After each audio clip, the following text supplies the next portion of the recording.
At Meridian Marketing, I am Lizzie, a 32-year-old department head. Hard work and perseverance have been the keys to everything I've accomplished. I worked 2 jobs and balanced classes while attending college. I was on my own after my grandfather helped pay for my first year's tuition. What my retail and waitressing jobs couldn't pay for, student loans did. Let's just say that my parents, Robert and Margaret Wilson, have never prioritized me. From the beginning, Diana, my younger sister, was their golden child. Diana was getting the newest clothes, the newest phone, and continuous praise for every small accomplishment while I was working double shifts. "Lizzie, I heard about your promotion." When my mother called, I was surprised by her excited voice. I had already been in charge of the department for almost 2 weeks. As I stirred my coffee, I said, "Yeah, it happened a couple of weeks ago." Her phone call had broken my quiet Sunday morning routine. "What kept you from telling us? We should celebrate this." There was an unusual enthusiasm in her voice that made me uncomfortable. My mother never shown this much interest in my job. "I already had drinks with some coworkers," I said, trying to downplay it. My parents hadn't celebrated any of my previous promotions or accomplishments, so why start now? "Nonsense. This is a big deal, head of the department. We need a proper family gathering. Your father and I insist on hosting a party for you. We'll handle everything: decorations, catering, music, invitations to all the relatives. It'll be perfect." My thoughts raced with bewilderment. In 32 years, my parents had never offered to celebrate anything I'd done. Something seemed odd, but part of me badly wanted to think they were finally acknowledging my hard work. "Well, if you're sure, it's decided. Ben, next Saturday at our place. Oh, and we'll need roughly $2,500 from you to cover expenses. We'll handle all the planning. You just show up looking lovely.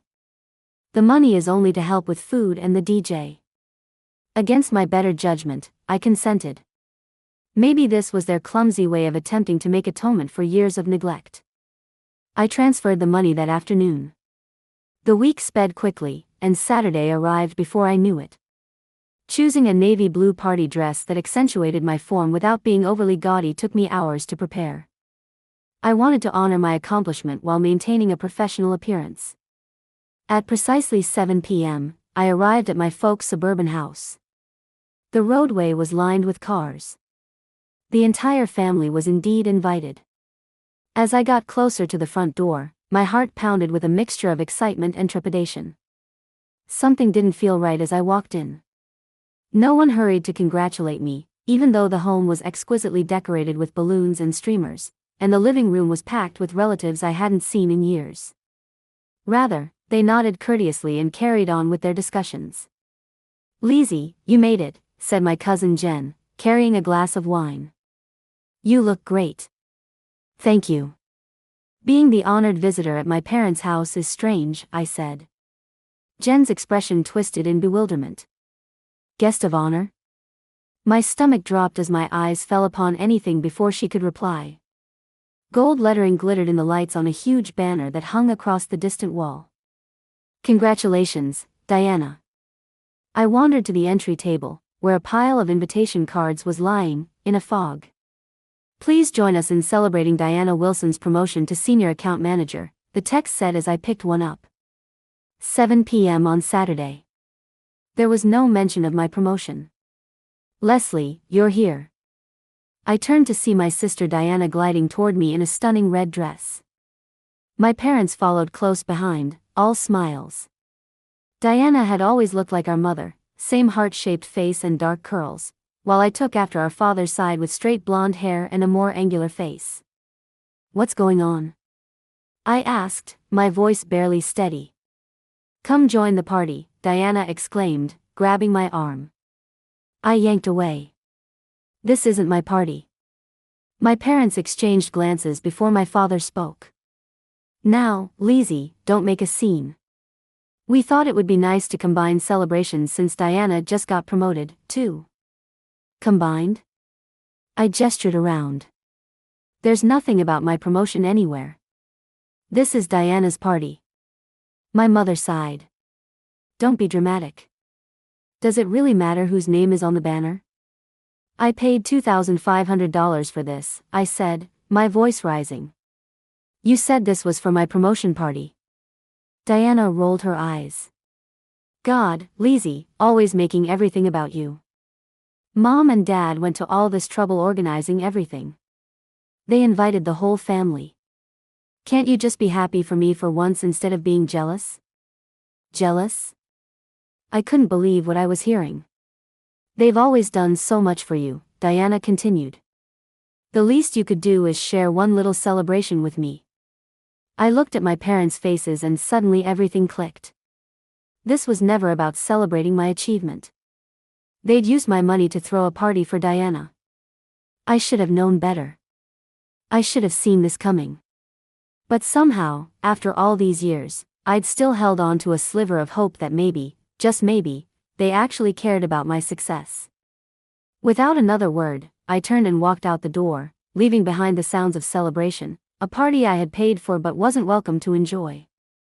I drove home in a blur that night, barely registering the streets or traffic lights. By the time I reached my apartment, my shock had transformed into a cold fury that settled deep in my bones. Sitting on my couch in the dark, I couldn't help but remember all the times my family had pushed me aside for Diana. When I was 10, I got straight A's for the first time. My report card hung on the refrigerator for exactly 2 days before Diana's artwork replaced it. When I graduated high school with honors, my parents skipped the ceremony because Diana had a dance recital the same day. When I landed my first corporate job after college, they barely acknowledged it during a family dinner that quickly turned into a celebration of Diana getting her driver's license. Always Diana, never me. I kicked off my heels and poured myself a generous glass of wine. As I sipped, my phone lit up with messages from relatives who'd been at the party. Most were checking if I was okay, having witnessed my abrupt exit. I ignored them all. My mind wandered to 2 months ago when Diana had called me sobbing so hard I could barely understand her. Diana, calm down. I can't understand what you're saying, I told her, genuinely concerned despite our rocky relationship. Take a deep breath and text me what's going on. 10 minutes later, my phone pinged with a lengthy message that made my stomach drop. Leslie, I need your help. I've been using my company account access to transfer small amounts to my personal account for the past few months. Nobody noticed because I'm careful, but last week I took $5,000 and spent it all. There's an audit tomorrow and they'll find out. I need to replace it as soon as possible, or I'm screwed. I swear I'll pay you back next month. Please, I'm desperate. I was stunned. My sister was stealing from her employer, the company where our father's friend had helped her get hired.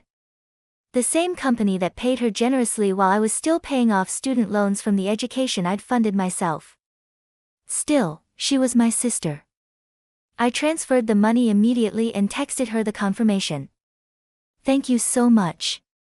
You're literally saving my life. I promise I'll pay you back next month. Love you. That was 2 months ago. Since then, Diana had promised to pay me back soon at least a dozen times. Each time, with a new excuse: her car needed repairs, her rent increased, she had unexpected medical bills. I'd started to suspect I'd never see that money again. But tonight's party scam confirmed it.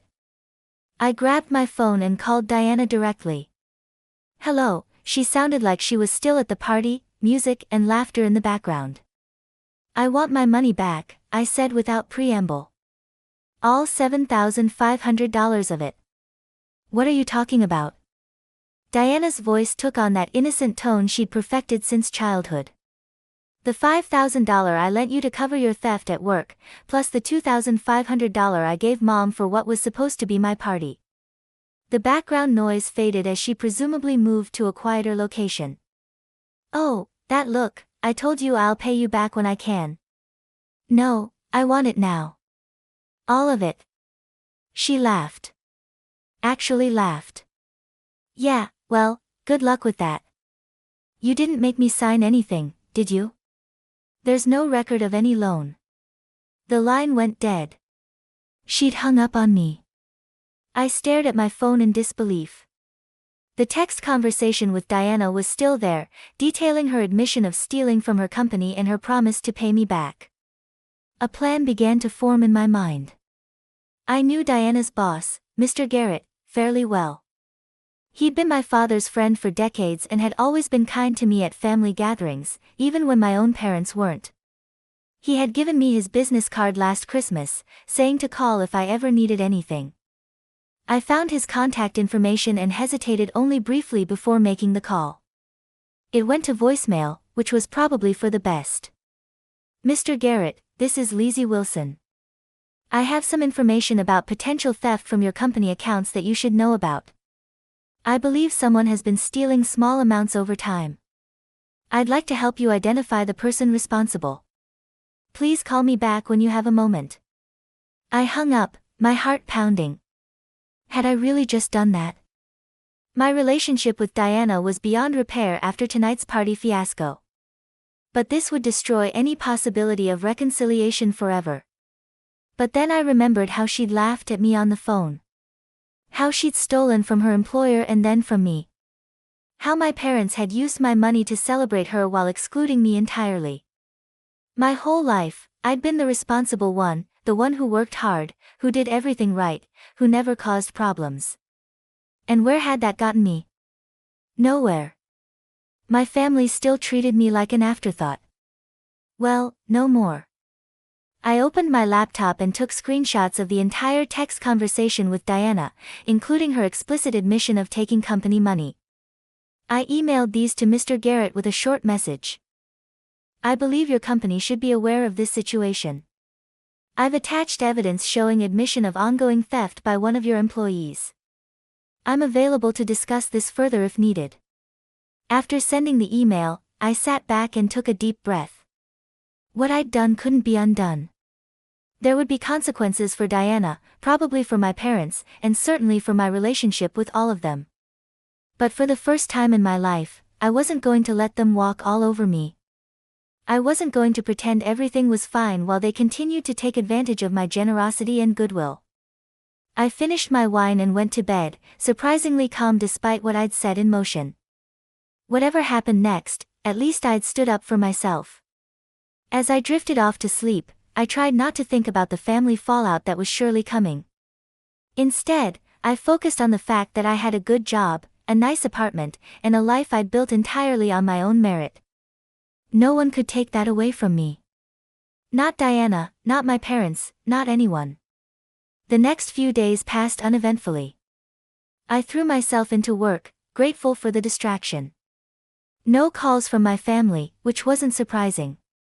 They were probably still celebrating Diana's promotion, oblivious to the storm I'd set in motion. By Wednesday, I'd almost convinced myself that Mr. Garrett had ignored my message. Maybe he dismissed it as family drama. Maybe Diana had somehow intercepted the email. Whatever the case, I was starting to think nothing would come of it. Then my phone rang. It was Edward Garrett. His voice was serious, none of the warmth I remembered from family gatherings. I need to thank you for the information you provided. My stomach tightened. You found something? We did. He sighed heavily. Our security team has been investigating since your tip. The theft was more extensive than you indicated. Nearly 2 years of systematic withdrawals. Not just Diana, but our head accountant as well. They've been working together. I sat down, suddenly lightheaded. 2 years. How much money are we talking about? Approximately $90,000. They started with small amounts but grew bolder over time.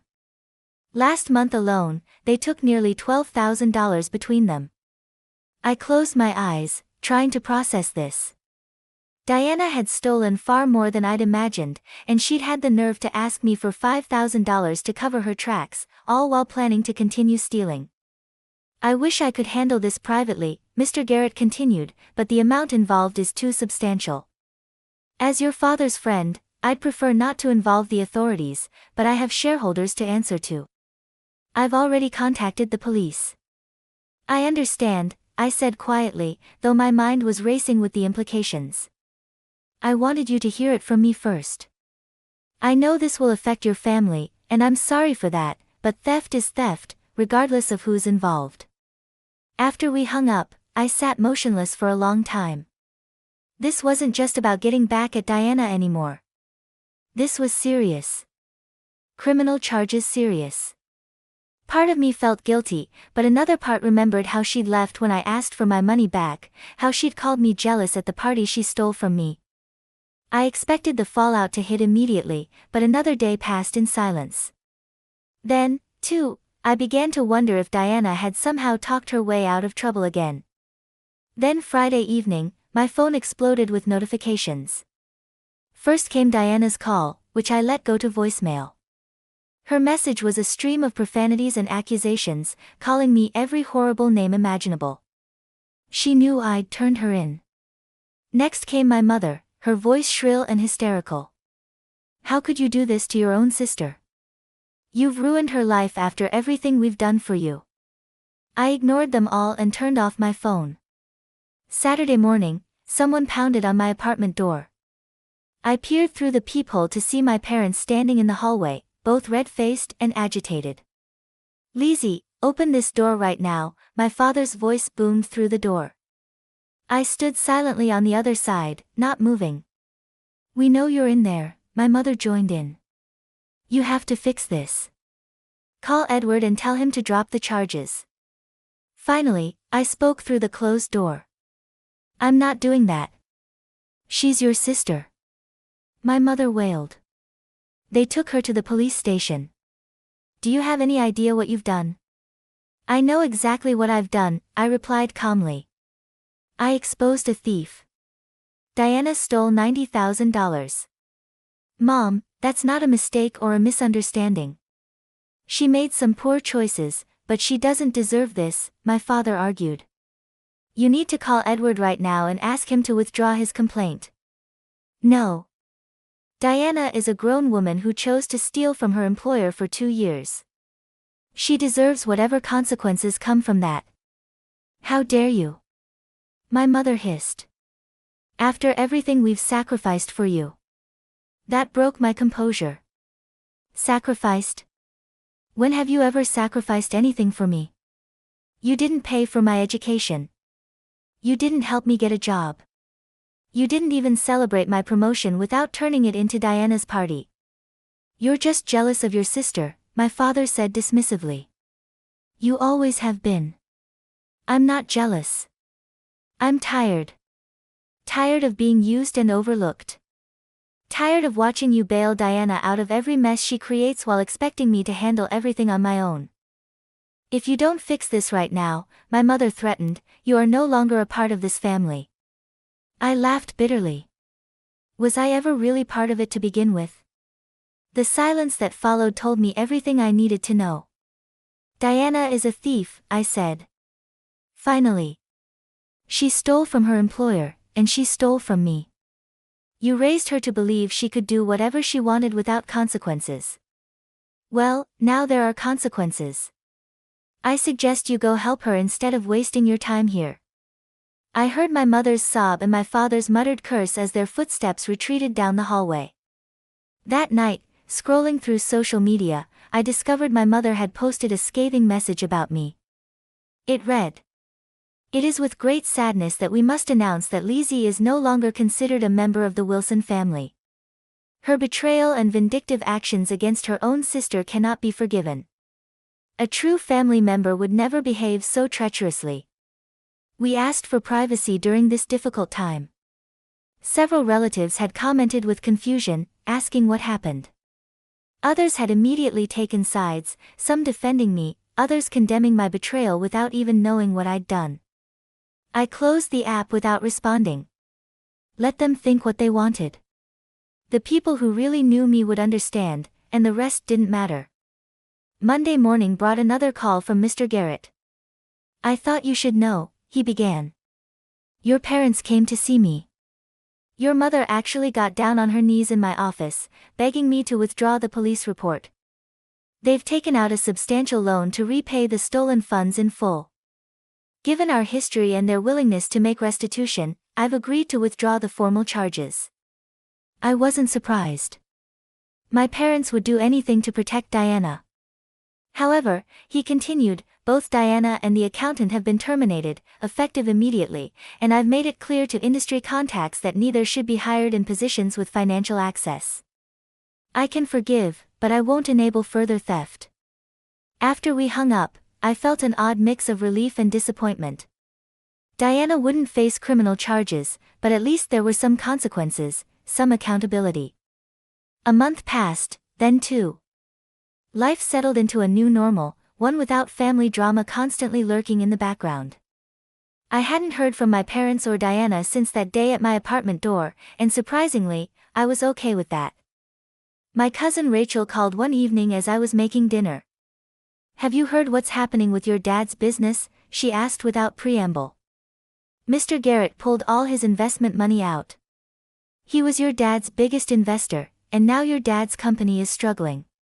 I paused, knife hovering over the cutting board. "Really?" "Yeah. Uncle Robert is scrambling to find new investors, but word's gotten around about what happened with Diana. Nobody wants to risk their money." I didn't know how to feel about that. I hadn't intended to hurt my father's business, but I couldn't say I was sorry either. "There's more," Rachel continued. "Diana's working at Marshfields now. You know, that little home goods store at the mall. Apparently, she can't get hired anywhere else." Marshfields was a far cry from the prestigious financial firm where she'd worked before. The image of Diana folding towels and arranging scented candles instead of sitting in a corner office made me feel a twinge of not quite satisfaction, but something close to it. "How do you know all this?" I asked. "I still talk to your mom sometimes. She's pretty bitter about everything. Said they had to take out a second mortgage to pay back the stolen money." After we hung up, I thought about how different my life was from just a few months ago. I'd always been the family's afterthought. Always expected to forgive Diana's behavior. Always expected to accept less while she got more. Not anymore. The next morning, I checked my personal email and found something from my parents. The subject line read, "Final contact." With a deep breath, I opened it. "Leslie, this will be our final communication with you. We have officially updated our will to remove you as a beneficiary. Diana will inherit everything as she is the only daughter who has shown true family loyalty. Your betrayal has cost this family dearly, both emotionally and financially. We hope your revenge was worth it. Robert and Margaret Wilson." I deleted the email without responding. They still didn't get it. This wasn't about revenge or inheritance. It was about accountability and self-respect, two things my parents had never taught Diana. For months, I'd been trying to understand why they'd use my money for Diana's party. My parents weren't poor. My father's business had been successful before all this happened. They could easily have afforded to throw Diana a party without deceiving me. And then it hit me. The party manipulation hadn't been about money at all. It had been Diana's idea from the start.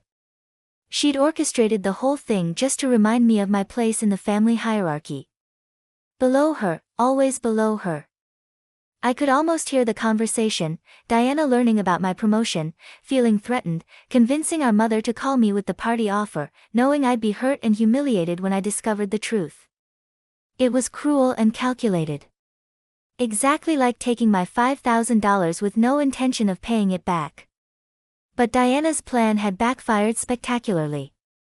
Instead of accepting my place as the family doormat, I'd finally stood up for myself. And now she was the one facing consequences. 2 weeks later, my boss called me into her office. "Leslie, how would you feel about a transfer to our Seattle office? They need someone with your expertise. And it comes with a raise." Seattle was over 1,000 miles away from my hometown. Away from the whispers, the family drama, the constant reminders of what had happened. "I'll take it," I said without hesitation. I packed up my flat and relocated to Seattle in less than a month. While I searched for a permanent residence, the organization offered me temporary lodging. I was able to start saving for a down payment on a home of my own thanks to the increased responsibilities and greater compensation that came with my new job. My manager gave me an introduction to the crew on my first day at the new workplace. "This is Leslie Wilson from our Chicago division, everyone. She will be taking over as our department head and comes highly recommended." I grinned because I was proud of what I had done. I needed this new beginning. I thought back on all that had transpired that evening while I sat in my new flat with boxes still unpacked all around me. The family split, the stolen party, and the revealed theft all felt so far away now, as if they had occurred to someone else. I was curious whether Diana ever gave the promotion party she had robbed me any attention. When she was stocking shelves at Marshfields, did she recall it? Did she make the connection and understand that she had come to this point because of her own actions? Most likely not. Diana had never been good at introspection or accepting accountability.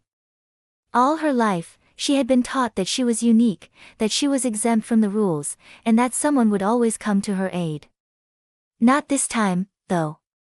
My new coworker texted me to invite me to dinner with some of the team, and my phone buzzed. "Yes, see you at 7, was my brief reply via text, and I grinned. The disaster I left behind, my family's conflict, and my background were all unknown to these folks. I was just Leslie to them, skilled, polished, and amiable.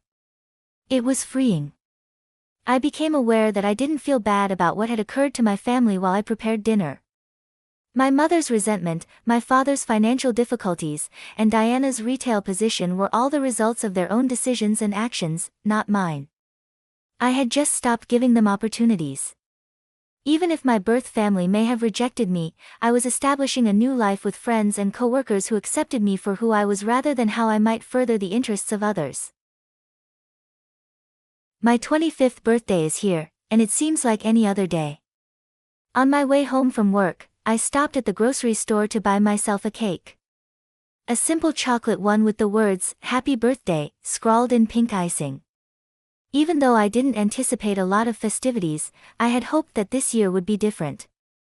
Nobody even looked up as I entered the front door. My stepfather Greg was lounging on the couch watching television while Mom was in the kitchen making dinner. As usual, his children, Jason and Amber, were riveted to their phones. "I'm home," I said as I set the cake down on the kitchen counter. Mom glanced over. "Oh, Robin, is that a cake?" Abruptly, her eyes grew wide. "Wait, is today your birthday?" The familiar pain of forgetfulness was there. "Yeah," I said plainly. "Two today." Greg, Amber, and Jason wandered into the kitchen. He responded, "Well, happy birthday," with that phony smile I've come to despise. "We didn't bring you anything, but gifts aren't the most important thing, are they? It's attention." When I reminded them, Mom nodded as like they hadn't simply forgotten about me entirely. I thanked them nevertheless, forcing a grin.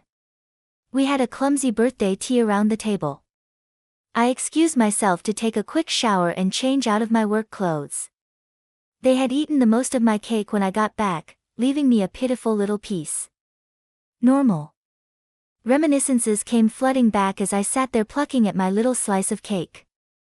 Since Mom married Greg when I was 18, 2 years after Dad passed away, this disdain had been a part of my life for 7 years. We were both devastated by Dad's passing. Within months of receiving a cancer diagnosis, he passed away. I tried to be strong for both of us when Mom broke down. I was just 16 at the time, and I was having a hard time dealing with my loss while I watched my mother descend into despair. In fact, I felt relieved when she met Greg at work a year later. I felt satisfied when he brought back her grin. The timeline works out perfectly in my head. I was 18 when they got married, which coincided with me leaving for college in another state. Back then, I didn't notice how differently they treated me. I was rarely home, only returning during holidays, and I spent most of that time catching up with high school friends rather than being at the house. After graduation, I moved back home because Mom called me in tears. "Greg's having health problems," she explained. "He can't work full-time anymore, and my salary isn't enough for the bills and the kids." Amber was 14 then, and Jason was 12. So I agreed to stay. I found a decent job as a marketing assistant at a local firm and moved back into my childhood bedroom. I gave Mom a significant portion of my paycheck each month for bills, groceries, and other expenses. I didn't mind at first.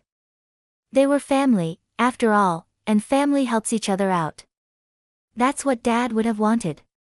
But things changed when I hit 23. The complaints started small at first. "Robin, don't you think you could contribute a bit more to the household expenses?" Mom would ask. "Everything's getting so expensive these days." Greg would grimace whenever I took work calls in the evening. "Do you have to talk so loudly? Some of us are trying to relax after a hard day." Then Amber started eyeing my room. "My room is way too small," she whined one night at dinner. "Robin's room is twice the size. It's not fair." I sat silently through these complaints for months, trying to be understanding. But one night, after a particularly long day at work, where I'd been passed over for a promotion, I snapped. "Robin, you really need to start giving us more for expenses," Mom said as we sat down for dinner. "The electric bill was outrageous this month. And could you stop using the bathroom for so long in the mornings?" Amber added. "I'm always late for school because of you." "Yeah, and you eat all the good snacks," Jason chimed in. Something broke inside me. I threw my fork and knife onto the table with a loud clatter. "Are you kidding me right now?" I said, my voice rising. "I pay all the bills in this house, and in case you've all conveniently forgotten, this house legally belongs to me. Dad left it to me in his will. I'm letting you live in my house." The silence that followed was deafening. They all stared at me, shocked by my outburst.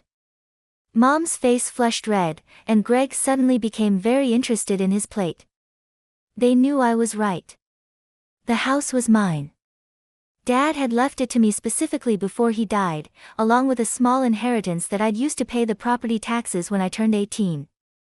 The rest of dinner passed in uncomfortable silence. Mom kept shooting me disapproving glances, but I refused to back down or apologize.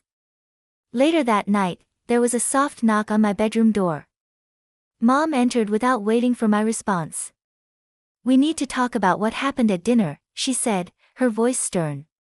"You shouldn't have spoken to us like that. Bringing up that you own the house was completely unnecessary and hurtful." "Hurtful? What about how you all treat me like I'm a walking ATM and nothing more?" Mom's eyes welled with tears, her go-to tactic when confronted. "You're being selfish, Robin. We're family. We've given you a home." "I've given you a home," I corrected her. "This is my house." "See, there you go again. Your father would be so disappointed in you." With that parting shot, she left, closing the door firmly behind her. I lay back on my bed, tears streaming down my face. Was I being selfish? The doubt crept in, as it always did. Dad had raised me to value family above all else, but I don't think he'd intended for me to become a doormat. Still, I couldn't shake the guilt that followed me to sleep that night. That conversation happened 2 months ago. Things have been tense since then, with everyone walking on eggshells around each other. And now, here I am, turning 25 with nothing to show for it except a tiny slice of store-bought cake and a family that barely remembers I exist. Christmas arrived faster than I expected. Despite the tension following my birthday fiasco, I still wanted to make the holiday special. I spent weeks carefully selecting gifts for everyone, a designer scarf for Mom, a premium whiskey set for Greg, the latest video game for Jason, an expensive perfume for Amber. I also gave Mom extra money for holiday expenses. "We're staying home this Christmas," Mom announced last week. "Just a quiet family celebration." Her emphasis on family felt pointed, as if reminding me of my supposed selfishness. I wrapped all the presents meticulously, hoping they might mend the rift between us. Silly me. Christmas morning arrived with the smell of Mom's cinnamon rolls wafting through the house. For a moment, it felt like old times, before Dad died, before Greg and his kids moved in, before I became the family ATM. I watched as they opened my gifts. Mom seemed genuinely pleased with her scarf, while Greg raised his eyebrows appreciatively at the whiskey. Jason immediately tore into the game packaging, and even Amber managed a reluctant thanks for the perfume. Then Mom handed me a small, poorly wrapped package. "This is from all of us," she said. Inside was a plain gray sweater with a clearance tag still attached. I recognized it from the sale rack at Target, $12.99, marked down from $24.99. I forced a smile. "Thank you." We gathered around the dining table for Christmas dinner. Mom had outdone herself with a feast: turkey, mashed potatoes, stuffing, 3 different vegetable sides.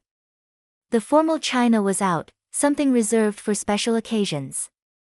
As we finished the main course, Mom cleared her throat. "I have an announcement to make." She reached for Greg's hand, smiling at him proudly. "Greg has fully recovered and returned to work full-time. Not only that, but he's received a promotion. He'll be the new regional manager with a significant salary increase." Everyone clapped and cheered. I felt a wave of relief wash over me. Finally, I could cut back on supporting them financially. Maybe I could start saving for that trip to Europe I'd been dreaming about. And Mom continued, turning to me with an expression I couldn't quite read. "We've decided it's time for some changes around here. Since we no longer need your financial assistance, we think it's best if you move out." I nearly choked. "What?" "Amber will be taking your room," Mom continued, as if she hadn't just dropped a bomb. "She's growing up and needs more space." Amber clapped her hands excitedly. "I've already picked out new paint colors. Thinking of a lavender theme." I stared at them, dumbfounded. "Let me get this straight. I've been paying your bills for 3 years, buying your groceries, supporting this entire household, and now that you don't need my money anymore, you're kicking me out. It's not like that, Robin. You're 25 now. Don't you think it's time you had your own place? Most people your age aren't still living with their parents. Most people my age aren't financially supporting their parents and step-siblings," I shot back. Amber laughed. "If you want, you can still pay our bills and buy groceries. We won't say no to free money." Everyone at the table laughed, except me. I felt my face burning with humiliation and anger. Without another word, I got up and walked to my room, slamming the door behind me. I lay on my bed, listening to them continue their Christmas celebration downstairs. Their laughter drifted up through the floor, each burst like a knife twisting in my chest. As I lay there, memories of the past 3 years replayed in my mind, like a movie reel of disappointments. The time I missed a friend's destination wedding because I couldn't afford both the trip and that month's bills. The promotion I turned down because it would have required relocation. The car I still drove, Dad's old Honda with 200,000 miles on it, because I couldn't justify buying a new one when Mom was always asking for just a little extra this month. And my birthdays. God, my birthdays. The past 7 years of forgotten or minimally acknowledged birthdays came rushing back. The time Mom got me dish towels. The year Greg's gift was a $5 coffee shop gift card. The birthday when Amber and Jason didn't even acknowledge me, too busy with their own lives to notice. Meanwhile, I remembered how I'd gone all out for their celebrations. For Mom's 50th, I organized a surprise party and got her the watch she'd been eyeing for months. For Amber's sweet 16, I contributed heavily to the lavish party Greg and Mom threw her. For Jason's birthday last year, I helped buy the gaming console he wanted. The anger built inside me like a pressure cooker. They'd used me, all of them, and now that Greg had this promotion, they were discarding me like yesterday's trash. Well, they seemed to have forgotten one crucial detail: this was my house. Dad left it to me when he died. He knew how much I loved this place, with its creaky third stair and the window seat in my bedroom where I used to read for hours. He made sure I would always have a home, and now they wanted to take that from me too. My sadness was rapidly giving way to cold, calculated anger. If they thought they could push me around, they had another thing coming. I wasn't that naive 18-year-old anymore, desperate for her mother's approval and willing to do anything to keep peace in the family. I wiped my tears and sat up. Enough was enough. I'd been a doormat for too long. It was time to stand up for myself. Really stand up, not just momentary outbursts followed by guilt and acquiescence. I grabbed my laptop and started researching property laws, eviction processes, tenant rights. Even though we had no formal rental agreement, I was the legal owner of this house, and it was time I started acting like it. As midnight approached and the sounds of celebration finally died down, I made my decision. They wanted me out. Fine. But they wouldn't be staying either. This house was mine, and I was done sharing it with people who didn't appreciate me. I woke up early the next morning with a clear plan. The house was silent, everyone was still asleep after their Christmas celebration. I threw on some clothes and crept down to the garage, where Dad used to keep his tools. There, I found a sturdy wooden stake. Back in my room, I grabbed a piece of thick cardboard from my closet, the kind that comes with new dress shirts. Using a red marker, I carefully wrote, "For sale," in big, bold letters. Next, I packed a bag with essential clothes and toiletries. I'd already found a hotel nearby with vacancy, nothing fancy, but clean and affordable for a few days while I figured out my next steps. Downstairs, I slipped out the front door and drove the stake into our front lawn, attaching my makeshift "For sale" sign. The ground was partially frozen, making it difficult, but my determination gave me strength. Once it was secure, I stepped back to look at it. Something about seeing those words made my decision feel real. I got in my car and drove away without looking back. The hotel was quiet, most guests having left after Christmas. I checked in, carried my bag to the room, and finally allowed myself to breathe. Turning on the TV for background noise, I sat on the bed and thought about what I had just done. 3 hours later, my phone exploded. First came the calls: Mom, Greg, even Amber. Then the text messages started pouring in. "Robin, what is the sign doing in our yard?" Mom's first text read. "Call us back immediately," demanded Greg. I ignored them all until the count reached 20 missed calls. Then, I composed a single clear message. "The house is mine. I'm tired of how you all treat me. I've decided to sell it and buy myself an apartment near work. You should start looking for a new place to live. I don't want to see any of you right now." Mom's response was immediate: "You can't do this to us. This is our home too. Where are we supposed to go?" "Then you're being cruel and greedy after everything we've done for you." I laughed out loud at that and turned off my phone. I needed space to think without their guilt trips and manipulation. The week between Christmas and New Year's passed in a strange limbo. I extended my hotel stay, ignoring the growing number of missed calls and messages. On January 2nd, I found a short-term rental apartment and moved my few belongings there. My next step was contacting a lawyer. I found Thomas Harrington, who specialized in property law, and scheduled a consultation. So he said, after I explained my situation, "You inherited the house from your father when you were 18, correct?" "Yes," I replied, along with a small amount of money that I used to pay the property taxes. He nodded, making notes. "And since you moved back at age 22, you've been paying the utilities and contributing significantly to household expenses?" "Yes, about 70% of all household costs." "And there was never any formal rental agreement between you and your mother?" "No, nothing written down." Thomas leaned back in his chair. "Miss Coleman, legally speaking, your position is very strong. You own the property outright. You've been paying the taxes and utilities. Without a lease agreement, your mother and her family are essentially guests in your home. So, I can ask them to leave." "Absolutely. We can prepare an eviction notice giving them reasonable time to vacate. 2 weeks is standard in cases like this. If they refuse to comply, we can involve the authorities." Relief washed over me. Let's do it. We drafted the eviction notice that day. It was formal and direct, giving Mom and Greg exactly 14 days to vacate the premises. Thomas suggested sending it by certified mail, ensuring they couldn't claim they never received it. 3 days later, Mom called. I almost didn't answer, but something told me I should.